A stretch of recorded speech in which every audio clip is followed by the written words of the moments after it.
Hi, I'm Dr. Jenny Staben. I'm an English faculty member at College of Lake County and faculty coordinator of the Writing Center. Hi, I'm Greta Silva Milian, and I'm a peer writing tutor in the CLC's Writing Center. The CLC Writing Center helps CLC students with writing, reading, and research in any class, from anthropology to business to theater. However, the CLC Writing Center also helps CLC students with other school-related writing. Transfer, admission essays, financial aid appeals, and scholarship application essays.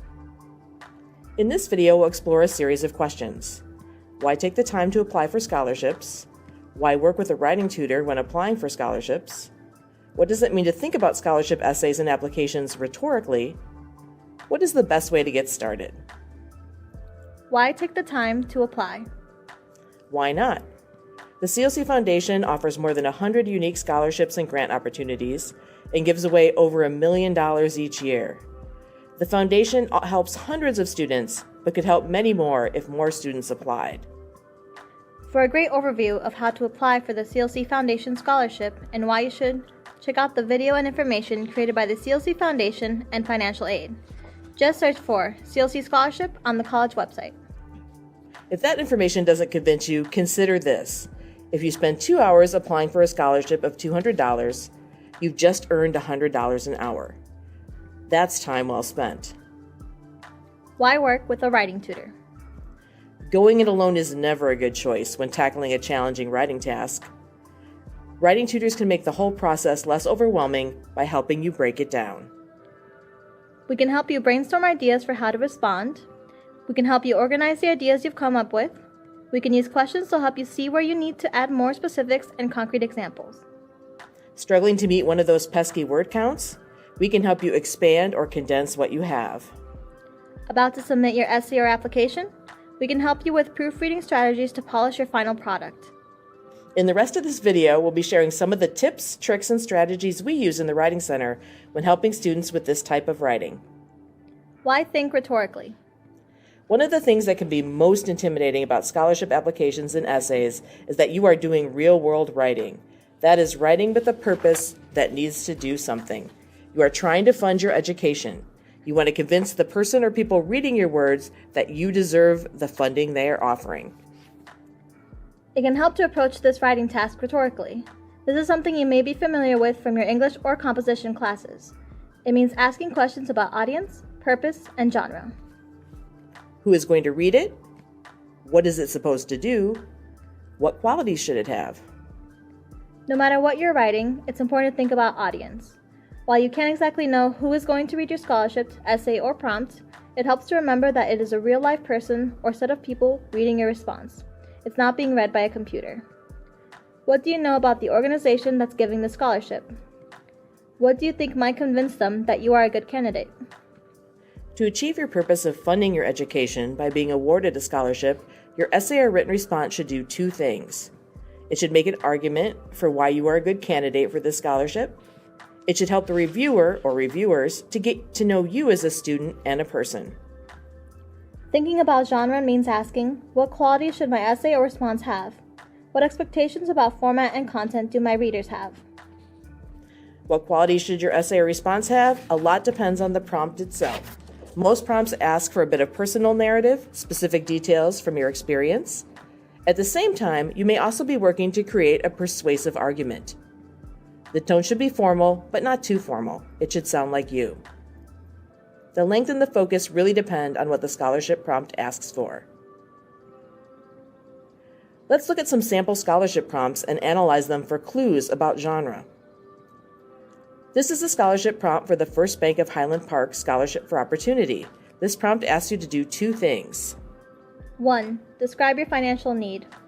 2. Explain how having limited sources of aid impacts your desire to stay in school. The prompt also asks you to be brief. So the prompt tells you what you need to talk about, and it's important to talk about both need and impact. The prompt also tells you you shouldn't write too much.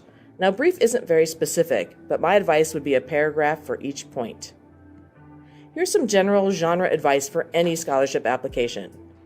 Address the prompt. Address all parts of the prompt. This means you may need to look closely at the different parts of the prompt. Finally, follow the prompt's guidelines for length. If it says 500 words, don't go over 500 words. If it says write a page, try to write a page. Here's another example of a scholarship prompt. This one is for a scholarship offered by the Coalición Latinos Unidos de Lake County. Again, pay attention to the prompt. You have guidelines for how long it needs to be, 500 to 750 words, and how it should be formatted, typed, and double-spaced. Also, the prompt has 3 parts, and it's important to write about each one. 1. Describe yourself. 2. Describe how the scholarship will help you achieve your goals. 3. Describe how you may be able to use your education in the service of the Latino community of Lake County. It can be helpful to break up a longer prompt so you can more easily see the parts. Here's some more genre advice. Be specific, not general. Tell stories, give examples, use concrete details. However, be focused. Don't let a story or example stand by itself. You want to make a point and use the story or example to explain or support that point. For example, this prompt asks you to provide an essay about overcoming a significant challenge. There's not much guidance about how long your response should be. You know it should be formatted like an essay, and you should focus on telling a story that shows how you overcame a significant challenge. However, think about why this organization is asking you to talk about this. They want to know what you have learned from overcoming a major challenge. So, don't just describe the experience and how you reacted. You want to talk directly about 3 things: what the challenge was, how you overcame it, what you learned from this experience.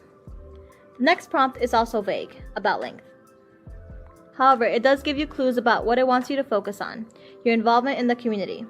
And that verb, describe, means be specific. Don't just tell us you volunteered at a local library. Tell us what specifically you did. I volunteered at the Waukegan Public Library last summer. I worked with the librarians in the children's department. I shelved books and helped children find books that were interesting to them. I also helped run the weekly story time. We've been looking at some general scholarship prompts, but now let's focus specifically on the application for CLC Foundation scholarships. As a current or incoming CLC student, you can apply for many scholarships through the CLC Foundation. You fill out one application, and then you are automatically connected to scholarships you qualify for. The questions on this application are important and should be taken seriously. You want to respond to them thoroughly and thoughtfully. When describing what makes a good response, reviewers use phrases like clear and detailed, specific, well thought out, carefully considered, thoroughly explained. Here are the first 4 questions. What are your career goals? How will CLC help achieve those goals? How will your plans change if you do not receive a scholarship? How do you plan to balance your academic work with other responsibilities in your life? So looking at the first question, here is an example of a strong response. My ultimate career goal is to become a clinical psychologist and work with teenagers. I plan to focus on psychology courses while getting my AA degree at CLC and then major in psychology at a 4-year university. I am looking both at UIC and DePaul as possible transfer schools. To become a clinical psychologist, I will need to earn a PhD. So after I get my BA degree, I will be looking for an affordable graduate program somewhere in the Midwest. My goal is to return to the Waukegan and practice in my community. Notice there are a lot of specifics. Specific career, specific timeline, specific vision of the future. Here's a response to the second question. Attending CLC will help me work towards my goal of being a clinical psychologist in several ways. One is that CLC offers a range of psychology classes. Also, CLC class sizes are small, so I will get the chance to interact and connect with my psychology instructors. Networking with them will help me to learn more about how to be successful in my studies and my career. Finally, getting my first 2 years of college done at CLC will allow me to save money that I can later use to pay for my 4-year degree.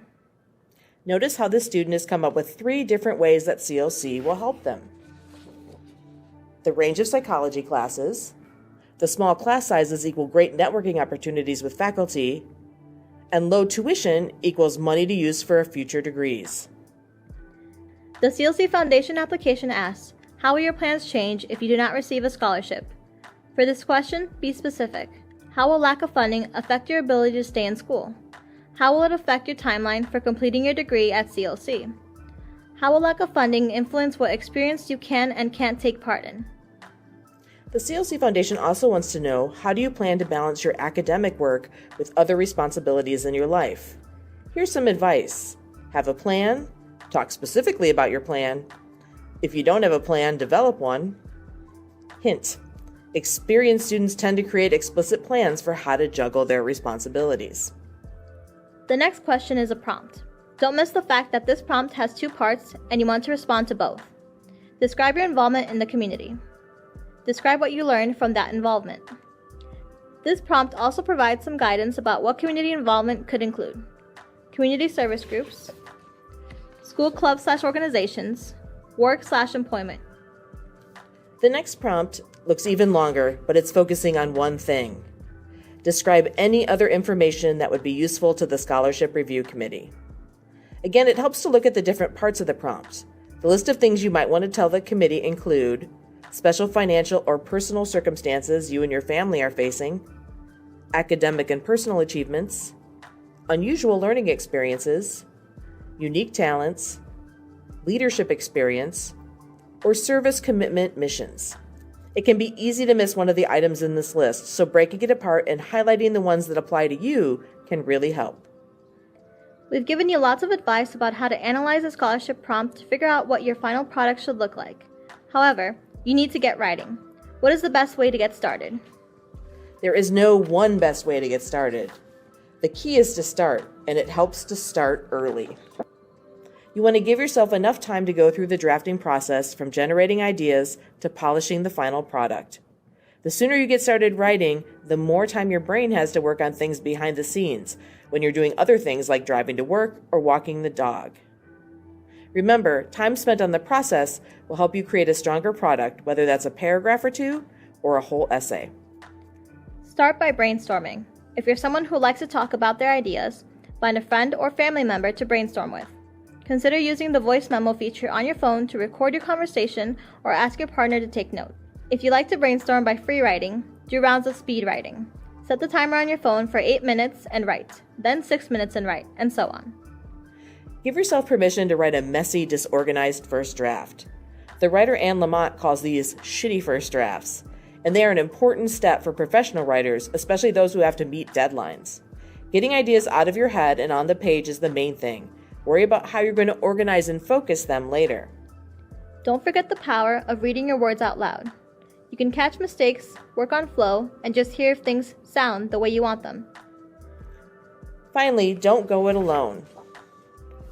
Collaborate.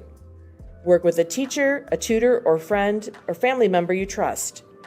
Read your paper out loud to them, or have them read it out loud to you so you can better hear how it sounds. Work with a writing tutor, in person, on Zoom, or through written feedback. Just a reminder that the CLC Writing Center is here to help you whether you are a current student or an incoming one. You can work with the tutor in person, via Zoom, or even by sending a draft in for written feedback. If you're a current CLC student, just schedule an appointment through Navigate.